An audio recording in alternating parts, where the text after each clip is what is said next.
When my Nana Laura developed dementia, it was the last straw. On top of all of her other medical issues. The dementia made it impossible for her to take care of herself, and we couldn't afford to put her in a senior care facility, which meant the family had to take turns staying with her. She died in 2002 at the age of 100. I was 19 at the time, in between semesters at college, so it fell to me to sit with Nana during the last few weeks of her life.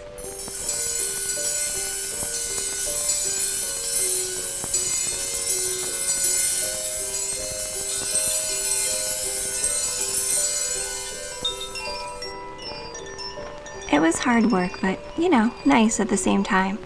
I think we became very close, even though she didn't know who I was half the time. Sometimes she called me Marcia, which was my mother's name, and sometimes she called me Camille or Millie. Whenever she called me by my own name, she was quiet and reserved. But on the days that I was Camille or Millie, she opened up to me as though we were old friends and contemporaries, confidants. Nana seemed on those days to believe herself to be 19, like me. It broke my heart to shatter this illusion, so on those days, I'd keep her away from mirrors. She was dying. Let her believe she was a happy-go-lucky teenager again. The days when I was Millie were the best. Nana bore her soul to Millie, eager to tell her life story with special detail paid to gossip and deep, dark secrets. After just one day of Nana spilling her guts to Millie, I decided to bring a tape recorder with me and document her tales. This was the story of her life, and it was a good idea I had to record her. She's been gone for years now, but the whole family still cherishes those recordings. Even just the sound of her voice. She sounded so youthful. A few weeks ago, I was in the process of digitizing these recordings. I came across a very weird story, and it's too good not to share. And honestly, listening to that audio again reminded me of the profound impact Nana's story had on my own life. I'll try to retell it as faithfully as possible. Those tapes are so old and damaged, it's sometimes difficult to make out what she's saying from time to time. She started out telling me about how her parents immigrated to the US between the two world wars. Papa had been in the service back in the old country and had retired with a rather generous pension. And believe me, that pension went a long way in the wilderness where we eventually settled. The nearest town was 7 or 10 miles east, and our nearest neighbor was Dr. Müller, whose farm was over the mountain and 3 or 4 miles away. My mother, who came from a good family, died when I was just a baby, so Papa and I inhabited that big house in the wilderness alone. Well, not quite. My spinster aunt moved in with us later to act as a governess of sorts. Papa liked that arrangement. It made him feel we were living the lives of expatriate aristocrats of a sort. Papa, as I'm sure you know, was the kindest man in the world, but he was showing his age. 1921 this was, and I was fresh 19. All in all, I led a very solitary life. My loneliness and boredom led to bouts of melancholy. She spoke as though she was still a girl of 19, or rather not much older than that. She never sounded or behaved like an old grandmother on her deathbed. She told me of her best friend Bertha, who was Dr. Mueller's niece. They were pen pals of sorts and became close through the exchange of letters. But Bertha died of a sudden illness before they could meet in person. Dr. Mueller was heartbroken. Now you listen and wonder. You're never going to believe these strange happenings, but I swear, it's the truth, all of it.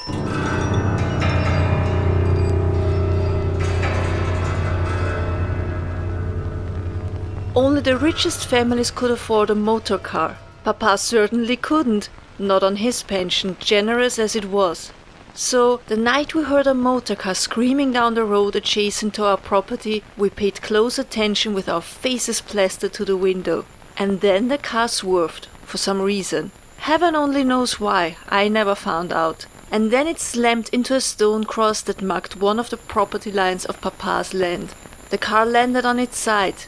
Then, very slowly, a lady of some importance I imagine, emerged from the car, dabbing at her bloodied face with a handkerchief.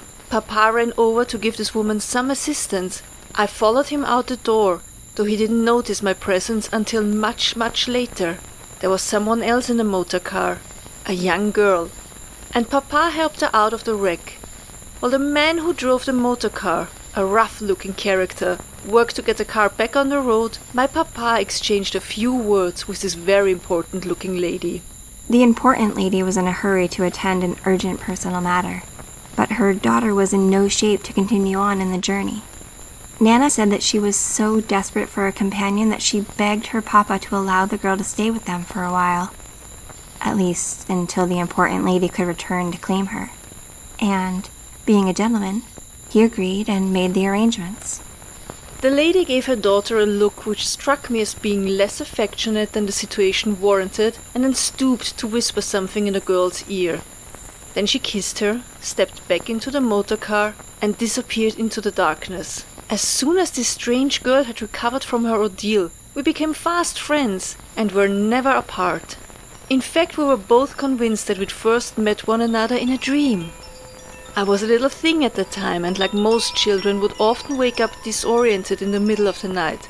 Well after midnight during the first week of our visitor's stay, I woke to find a pretty but solemn-looking young woman sitting on the edge of my bed. Now, most children would be frightened by this, but not me. Papa had a distaste of ghost stories and fairy stories involving monsters, and so I was never exposed to such childish horrors. For that reason I was oblivious to the fact that I should be afraid of this pale woman sitting across from me. The strange woman stroked my forehead, humming a pleasant tune as I drifted back into a deep sleep. But then, a sudden, sharp pain in my chest roused me to wakefulness. I screamed. The woman was still in the room, but she looked as frightened as I was, and slipped soundlessly under the bed the moment my aunt ran into the room to check on me. Of course, there was no one under the bed when my aunt arrived. Nana confided in her new friend, whose name was Carmilla, as soon as she saw her the next morning. Camilla looked relieved as I recounted my dream. She told me that she too had had the same dream, but in her dream, I was the strange grown-up in her room. She told me that I would grow up to be a very handsome woman if her dreams were to be trusted. And of course she considered her dreams to be the gospel truth. From that moment on we felt like kindred spirits. I was charmed by her from the beginning. Camilla was a lovely girl, slender, with dainty features and big dark eyes. Her hair was thick and fell almost down to her waist. She had walked through the world with gentle grace, like an angel. But she did tire often, even going the shortest of distances. When this happened, we'd sit in the grass and talk about anything and everything, just the way young girls do. It seemed like this mysterious girl made quite the impression on my Nana. She would go on to tell me that Carmilla's perceived weakness did not surprise her. She rarely saw the girl eat but for the occasional nibble here and there. Nana found it odd the way Carmilla seemed to sleep well into the afternoon, not emerging from her bedroom until 1 or sometimes even 2 p.m. She always locked her bedroom door at night. She said out of fear that some burglar or murderer would attack her in the night. Nana said that after a while, she too began to lock her own door. Fear and paranoia are as contagious as the common cold, she would say. Her father had called the physician for Carmilla more than once, but he found nothing particularly concerning. He did warn Nana's father of an epidemic he was seeing in a town only about 5 miles away. Whispers of vampires that suffocate you in your sleep became the talk of the town after people started falling ill and dying of weakness and fright.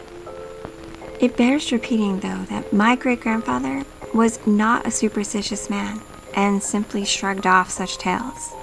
He assured Nana that Carmilla would be fine. She was simply a delicate creature.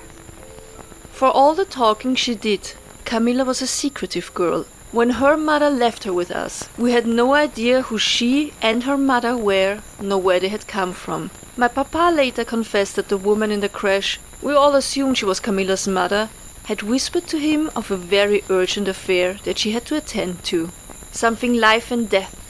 She told him that Camilla was bound to silence on these matters until her return. At that time, all would be revealed. But as much respect as I had for Camilla, I was still a young girl, and the curiosity of it all ate away at me.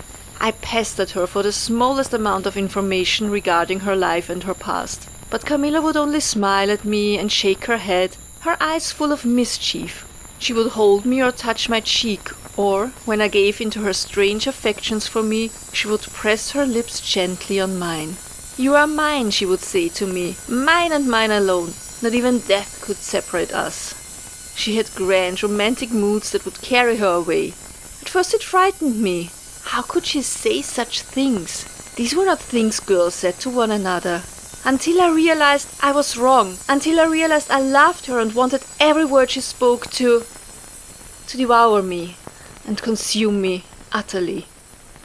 Nana told me of the way they would sit watching the moon rise while Carmilla, ever the romantic, held Nana's hand and whispered words of love and devotion. This was no mere girlhood friendship. In those days, the 1920s, women were locked away in the asylum for maintaining relationships of that nature, locked away and possibly lobotomized. I remember one day Camilla and I ran into a peddler. A traveling salesman, peddling trinkets to superstitious people, poor people mostly. Things like charms to ward away demons, ointments that protected you from witchcraft, and now amulets that protected from the local vampire folks believed were making them sick. Camilla bought the vampire amulet from him, just a small glass vial on a string filled with dried herbs. I bought one too. Camilla marveled at all the little trinkets the salesman had and seemed very pleased, until he mentioned her teeth. You see, he told us that he was expanding his business to include emergency dentistry. Dentists weren't common in those parts. It was little more than wilderness, and everyone needed a tooth pulled eventually. He showed us a leather pouch where he kept his tools and then pointed to Camilla's teeth. He remarked on what sharp teeth she had, like the wolf in the Little Red Riding Hood story. A mad fury passed over Camilla, and she hurled words I'd never heard a young lady say before at the peddler. Filthy words. Then she turned on her heel and stormed back into the house. The peddler and I stood in shock. An hour or so passed, and so did her angry spell, back to her normal self. Well, normal for Camilla. Carmilla didn't seem to be a very religious individual. Nana never saw her pray, whether it was before bed or before meals. In fact, she had noticed that Carmilla arrived at meals just late enough to miss saying grace. Her father never seemed to pay it much mind, as she was a fragile girl who slept much and ate little. And then the nightmares began. One night I was lying in bed. I'd started locking my bedroom door after the first nightmare when I saw something moving at the foot of my bed. In the dark it seemed no more than some shadow, but as it moved closer to me, I saw it was a giant black cat. The room grew darker and darker until all that was visible were the beast's glowing eyes. I was paralyzed with fear, unable to scream, unable to move. I just lay there and watched as the eyes drew closer to my face. A sharp pain pierced my chest and what felt like 2 icy needles bit their way into my flesh.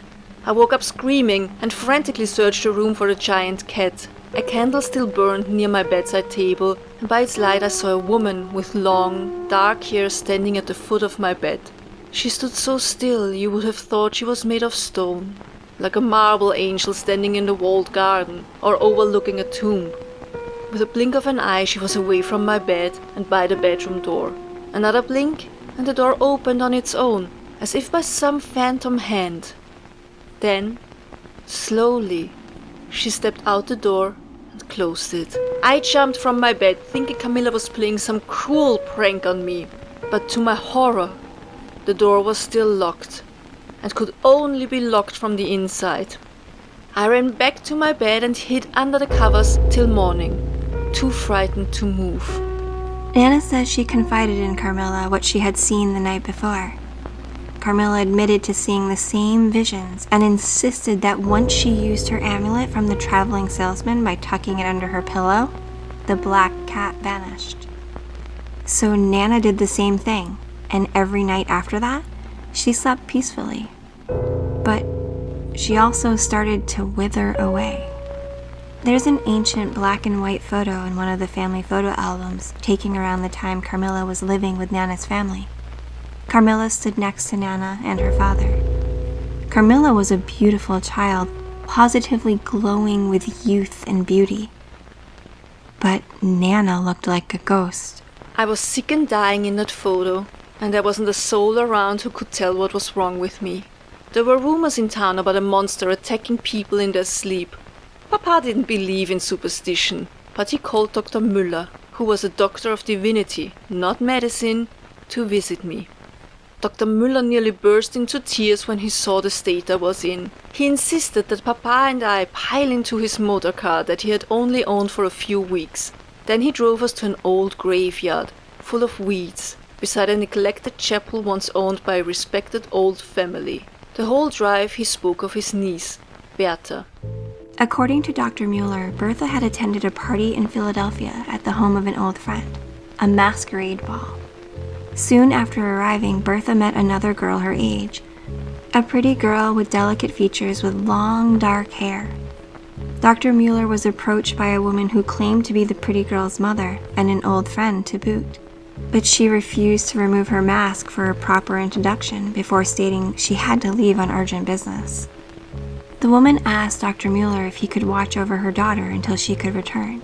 The daughter, Mircalla, was weak from a fall she had taken a short time ago and wasn't fit to travel long distances.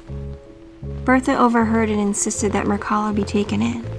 But soon after Mircalla's arrival at their home in the country, Bertha began to fade away, growing sicker and sicker until she finally passed away. The day Bertha died, Mircalla vanished. And it was then that Dr. Mueller became obsessed with the cases of a similar illness in the nearby town. He studied the local tales of vampires and the history of the land the town now stood on. That's when he discovered the truth. He walked them past the chapel into the grave of a Marcella Karnstein. Dr. Mueller took them inside the old chapel. All of the Karnsteins are buried here, the doctor had said. On one wall of the chapel, there hung a painting of a beautiful young girl. A girl who could have been Camilla's twin. A brass plate that was fixed to the frame read, "Sacred to the memory of Mircalla Ingrid Karnstein, beloved daughter, ut vivat in aeternum." "This is the face of the child I invited into my home," Dr. Müller said to my papa. "It is also the face of the girl who lives in your own home and who preys upon your daughter every night." What happened next confuses me. We left in Dr. Müller's car. Carmilla stayed behind with my aunt soon after. To this day, it doesn't make sense to me, and yet Carmilla showed up there in the graveyard, nearly an hour away by car, smiling at me. When Dr. Müller caught sight of her, he pulled a silver knife from his coat and tried to chase her off. But it was no use. Carmilla managed to seize him by the wrist and squeeze it so hard that the knife fell from his hand. And then she was gone again. Dr. Müller saw the confusion in my face and told me that Carmilla was not some sweet girl who was my friend. He said that she was Mircalla, the girl responsible for Bertha's death. And she was also Mircalla Karnstein, a girl who'd been dead for over 100 years.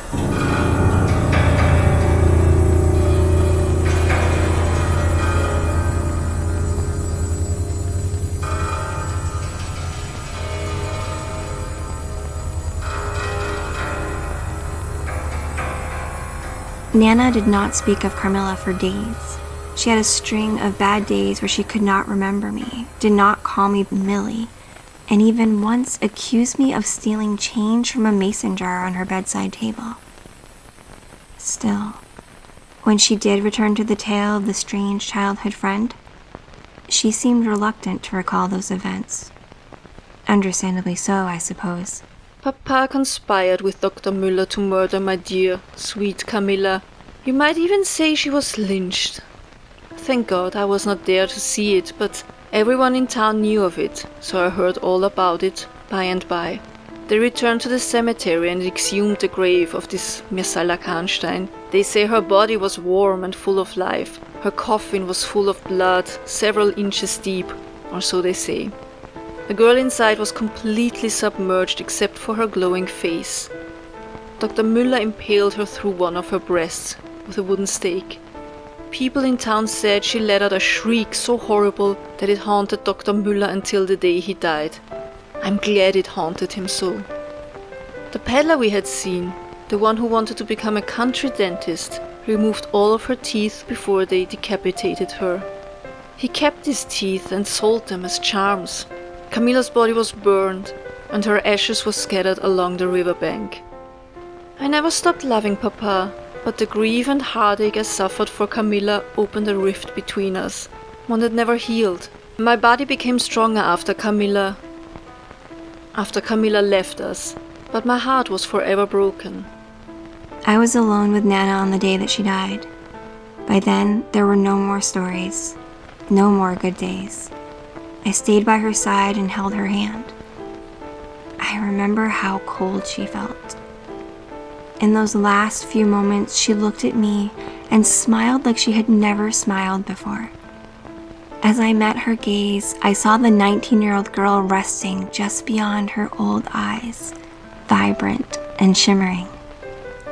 I smiled back. That's when she weakly placed a hand on my cheek and spoke for the final time. At least you came back. I always knew you would come back, my dearest Millie.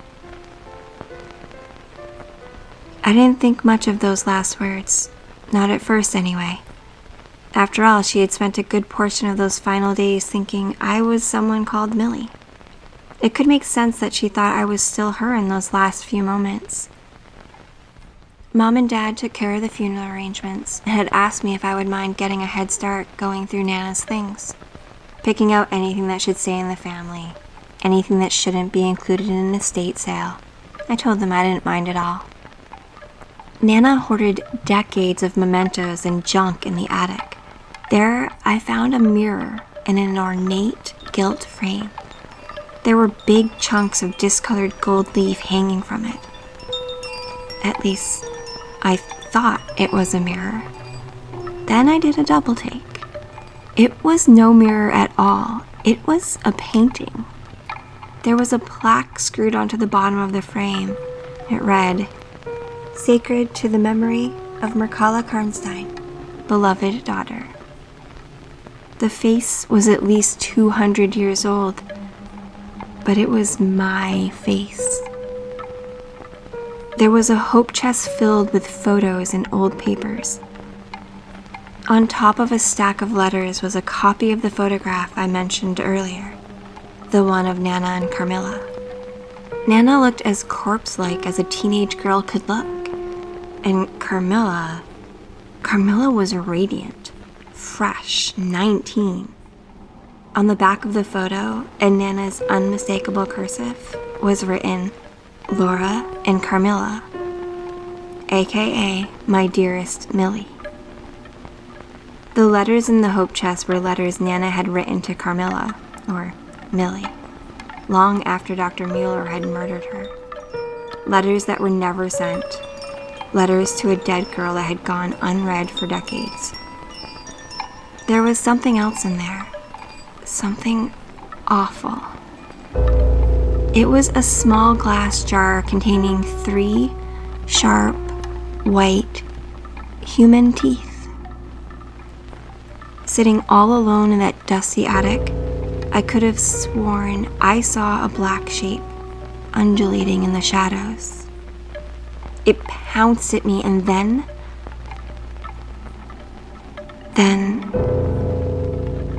all was as it was before.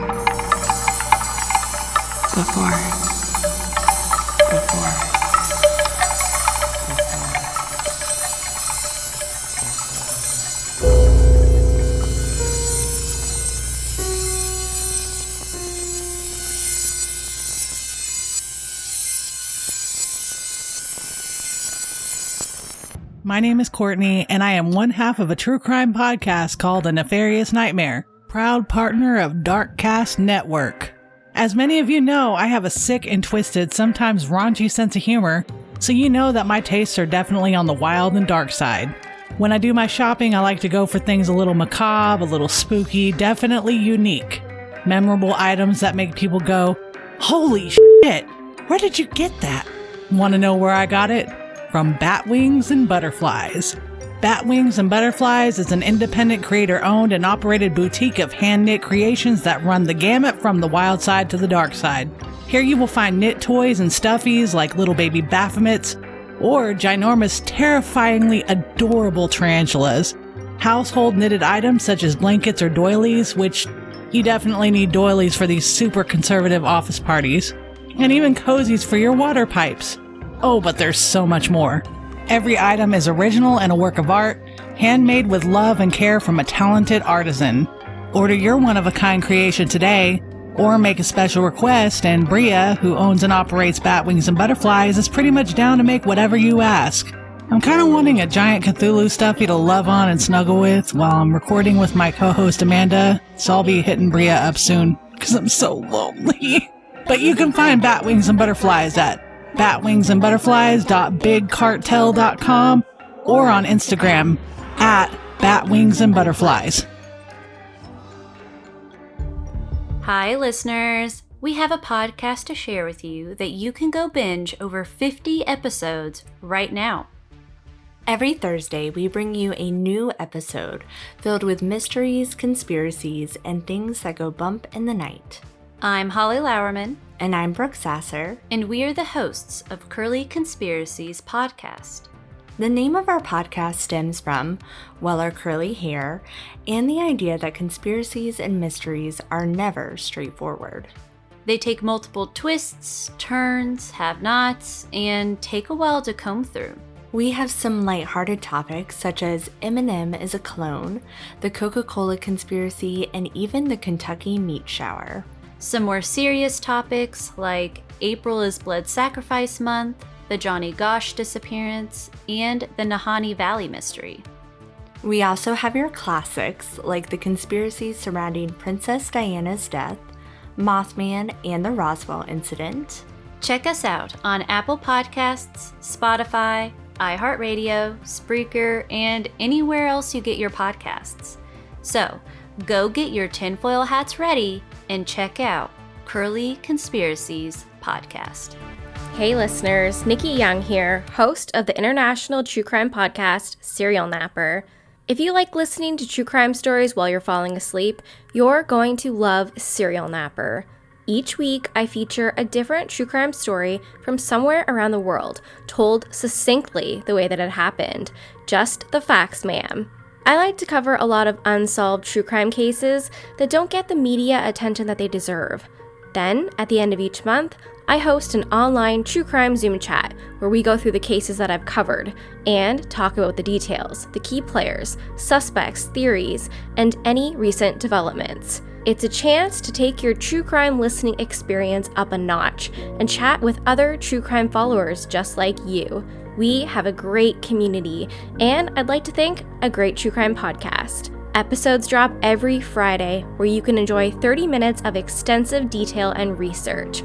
You can listen to Serial Napper on Apple, Spotify, YouTube, or wherever you listen to your podcasts. Are you a fan of true crime, cults, conspiracies, and all things sinister?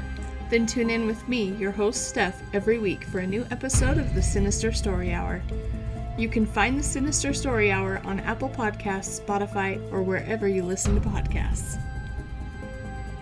I'm Edward October. For more true, true-ish, and classic tales of horror and the paranormal, subscribe to our YouTube channel. Be sure to ring the bell so you don't miss anything. Or find all of our links at octoberpodvhs.com. Octoberpod, retro horror for bold individualists.